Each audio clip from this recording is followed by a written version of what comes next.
Alors, il y a autre chose qui est très important en plus des sauvegardes, ce sont les mots de passe. Et ça, malheureusement, beaucoup de personnes négligent leurs mots de passe et surtout pour des raisons de facilité, utilisent des mots de passe qui sont très simples à utiliser. Les mots de passe, c'est vraiment quelque chose qui va vous permettre de protéger un grand nombre de choses sur vos comptes, vos ordinateurs, la banque, etc. Et souvent, on a tendance à les négliger parce que on se dit que bon, c'est un peu contraignant, etc. Donc, pour avoir un bon mot de passe, pour avoir des bons mots de passe, pour avoir une bonne sécurité au niveau des mots de passe, il y a deux choses très importantes. La première, c'est... Enfin, il y a trois choses très importantes. La première, c'est d'avoir un mot de passe fort. Et ça, malheureusement, il y a beaucoup de personnes qui s'en moquent. Un mot de passe fort, pardon. Et ça, avoir un mot de passe fort, on se dit que, bon, on peut avoir un mot de passe fort et on va le réutiliser. Non, si vous avez un mot de passe fort, il faut que vous ayez un mot de passe fort sur chacun des sites sur lesquels vous allez vous enregistrer. Alors, si vous avez bien réfléchi à ce que je viens de vous dire, vous êtes en train de vous dire, oh là, je sais pas, j'ai au moins 50, 100 sites sur lesquels je suis connecté, comment est-ce qu'on va pouvoir faire ça? Donc, le deuxième point par rapport au mot de passe fort, et ça c'est vraiment très important, on va voir ce que c'est qu'un mot de passe fort. Le deuxième point, c'est de sectoriser vos mots de passe. Sectoriser vos mots de passe, ça veut dire quoi? Ça veut dire ce que je vous disais à l'instant, c'est que pour chaque site sur lequel vous allez vous enregistrer, il vous faut un mot de passe différent. Donc, vous commencez à comprendre que ça peut être compliqué, pour la bonne et simple raison que, comme je viens de vous l'indiquer, si toutefois vous vous dites que vous avez 50 ou 100 sites sur lesquels vous êtes inscrit, comment faire pour se souvenir de tous ces mots de passe forts et comment faire pour les sectoriser, c'est-à-dire, si on écoute Cédric, d'avoir un mot de passe différent pour chaque site qu'on utilise. Eh bien, pour pouvoir faire ça, et vous allez avoir la possibilité d'utiliser un gestionnaire de mots de passe. Je ne sais plus quel était le troisième point, peut-être c'était celui-ci, mais la possibilité donc d'avoir cette sécurité-là, c'est d'utiliser un gestionnaire de mots de passe. Les gestionnaires de mots de passe, ce sont des choses des logiciels ou des extensions de navigateur qui vont vous permettre de gérer vos mots de passe pour vous. Alors, ce qui va être important pour le gestionnaire de mots de passe, c'est d'avoir ce que l'on appelle un mot de passe maître. Donc je mets mot de passe maître. Ce mot de passe maître va vous permettre de déverrouiller votre gestionnaire de mots de passe. Donc ce mot de passe maître doit être très compliqué et la bonne nouvelle, c'est que vous n'aurez qu'un seul mot de passe à utiliser pour la bonne et simple raison que c'est votre gestionnaire de mots de passe qui va ensuite s'occuper de gérer les différentes choses. Alors l'avantage du gestionnaire de mots de passe, je vais vous donner deux gestionnaires de mots de passe. Un gratuit qui s'appelle Bitwarden. Si vous devez utiliser un gestionnaire de mots de passe, je vous conseille celui-ci. Je ne l'ai jamais utilisé, mais j'ai un ami qui l'utilise depuis très longtemps et qui est très à cheval sur sa sécurité. Donc Bitwarden, et celui que j'utilise, moi, c'est Dashlane, qui permet aussi de gérer ses mots de passe. Je vais vous mettre les liens directement dans le chat de ces deux logiciels. Donc celui-ci est gratuit, l'autre est payant. Moi, j'utilise Dashlane depuis maintenant plusieurs années et je vous avoue que j'ai un petit peu la flemme de passer sur l'autre. Ça reste un prix que je suis prêt à payer. Donc voilà, donc c'est très important d'avoir un gestionnaire de mots de passe pour la bonne et simple raison que vous n'aurez qu'un seul mot de passe à retenir, qui est le mot de passe maître qui vous permettra de déverrouiller vos gestionnaires de mots de passe, enfin votre gestionnaire de mots de passe, inutile d'en avoir plusieurs, et qui vous permettra ainsi d'avoir la possibilité de déverrouiller vos clés pour tous les sites que vous allez utiliser. Si vous avez 200 sites, 500 sites, peu importe, avec un seul mot de passe maître qui est très compliqué, vous déverrouillez tous les autres. Et un avantage également d'avoir un gestionnaire de mots de passe, c'est que quand vous allez arriver sur le site, vous pouvez lui demander de vous connecter automatiquement ou pas, c'est vous qui choisissez, en tout cas dans Dashlane c'est le cas. Et l'avantage de ça, c'est que si vous n'êtes pas sur le bon site, c'est-à-dire que si par exemple vous avez été redirigé vers un mauvais site en cliquant sur un lien et que vous pensez être sur le bon site, eh bien votre gestionnaire de mots de passe ne mettra pas automatiquement vos mots de passe pour la bonne et simple raison qu'il ne verra verra pas la bonne adresse du site, il saura détecter que ce n'est pas la bonne adresse du site, et comme ceci, eh bien, il ne vous connectera pas, il ne mettra pas vos informations de connexion. Donc ça vous mettra la puce à l'oreille pour vous dire est-ce que je suis vraiment au bon endroit.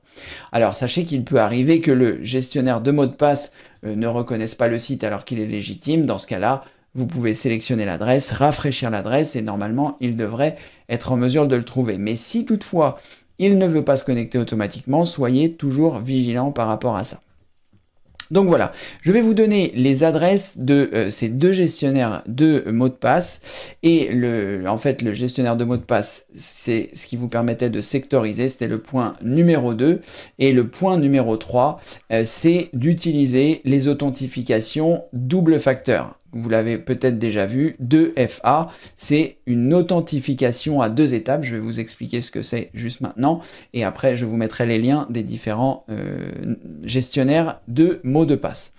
Alors, une authentification 2 étapes, c'est une fois que vous avez mis votre identifiant et votre mot de passe, ce que l'on appelle les informations de connexion.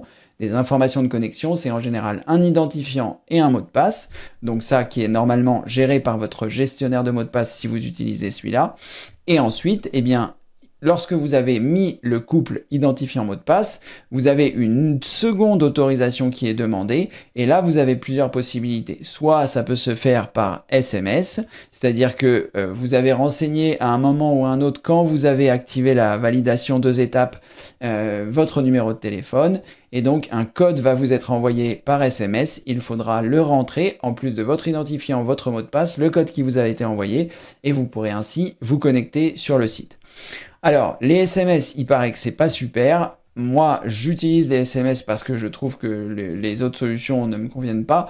Mais vous avez aussi des applications comme Google Authenticator qui vous permet eh bien, d'avoir cette authentification 2 facteurs. Google Authenticator. Et en gros, vous installez cette application sur votre téléphone et elle va vous générer des codes que vous pourrez rentrer au moment où on vous les demandera. Donc, vous avez ces possibilités-là. Donc, à chaque fois que vous allez aller sur un site qui est important, comme par exemple votre adresse email, tous les sites où vous allez avoir la possibilité d'activer l'authentification 2 facteurs, il faudra mieux le faire. Donc ça peut être Facebook, ça peut être, voilà, de plus en plus de sites proposent aujourd'hui l'authentification double facteur pour pouvoir vous protéger. Donc si vous avez la possibilité de l'activer, faites-le. Alors faites juste attention, c'est que quand vous allez activer l'authentification double facteur, il faut que vous pensiez que vous l'avez activé, si vous avez la possibilité de lister les sites sur lesquels vous avez activé, parce que si vous devez changer de numéro de téléphone, il faudra désactiver votre authentification de double facteur pour pouvoir eh bien, ne pas vous retrouver coincé. Parce que les SMS qui étaient envoyés sur votre 06, si vous avez changé de numéro de téléphone et que vous avez maintenant un 07 ou même un 06 qui soit différent du premier, eh bien les SMS seront envoyés sur votre ancien numéro et si vous ne pouvez pas prouver que c'est vous qui êtes la personne, eh bien vous ne pourrez plus accéder à vos services. Donc faites attention si vous activez l'authentification 2 facteurs, de bien vous assurer que vous ne changez pas de numéro de téléphone. Vous pouvez changer de téléphone, vous pouvez changer d'opérateur, mais il faut impérativement garder le même numéro de téléphone. Et si vous devez changer de numéro de téléphone, pensez à bien désactiver votre authentification 2 facteurs et de la réactiver quand vous aurez votre nouveau numéro de téléphone. Voilà, je vais tout de suite vous donner les sites sur lesquels vous pourrez retrouver les gestionnaires de mots de passe. Donc Bitwarden qui est lui gratuit et l'autre c'est Dashlane qui est aussi, qui a une petite version gratuite qui est devenue de plus en plus petite. Donc ça ne vaut pas vraiment la peine. Si vous pensez prendre du gratuit, prenez Bitwarden. Et si vous pensez prendre du payant, eh bien vous pouvez prendre Dashlane. Voilà, je vous mets le lien de Bitwarden et le lien de Dashlane. Si toutefois vous regardez cette retransmission, vous retrouverez les liens ci-dessous. Il vous suffira simplement de cliquer sur le bouton Afficher plus. Et Dashlane, ça devrait être par là. Dashlane. Voilà, et donc en fonction de votre navigateur pour Dashlane, il détectera sur quel navigateur vous êtes et il vous proposera, si l'extension est disponible, eh bien de la télécharger pour pouvoir l'activer. Ensuite, il faudra créer votre compte, que ce soit pour Bitwarden ou pour Dashlane, et à ce moment-là, eh bien, vous pourrez avoir accès à ça. Alors, on va revenir du coup sur le mot de passe fort qui va vous permettre d'être donc votre mot de passe maître. Alors, comment est-ce qu'on a un mot de passe fort?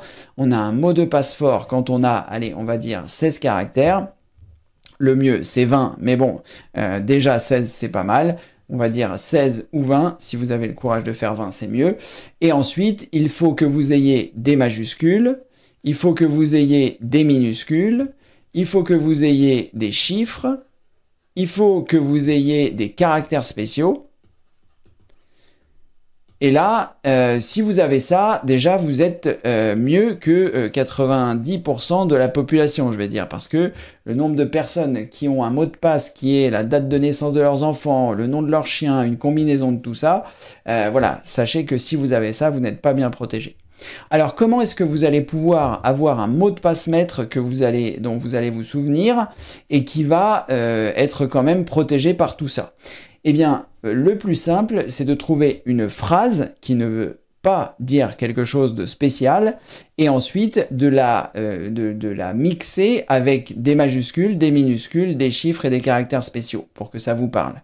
Donc, j'en sais rien, il faut trouver une phrase à la noix.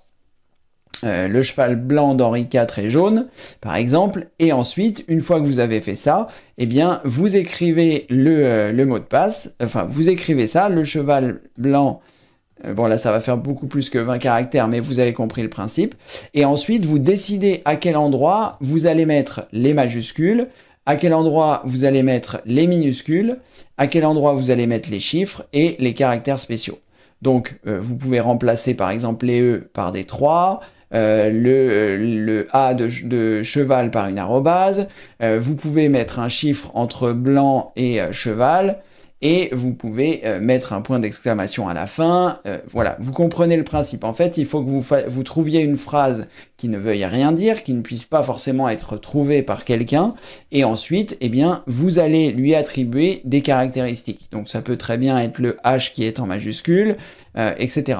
Donc si vous avez 20 caractères d'une phrase qui veut quand même dire quelque chose, mais où vous avez rajouté l'ensemble de ça, vous serez vraiment mieux protégé. Ce mot de passe maître plus eh bien, la validation 2 étapes, normalement, devrait vous garantir d'être tranquille par rapport au mot de passe. Donc on résume, un mot de passe fort, un gestionnaire de mots de passe, des mots de passe différents pour chaque site, et l'activation 2 étapes. Et normalement, les mots de passe, vous serez tranquille avec ceci.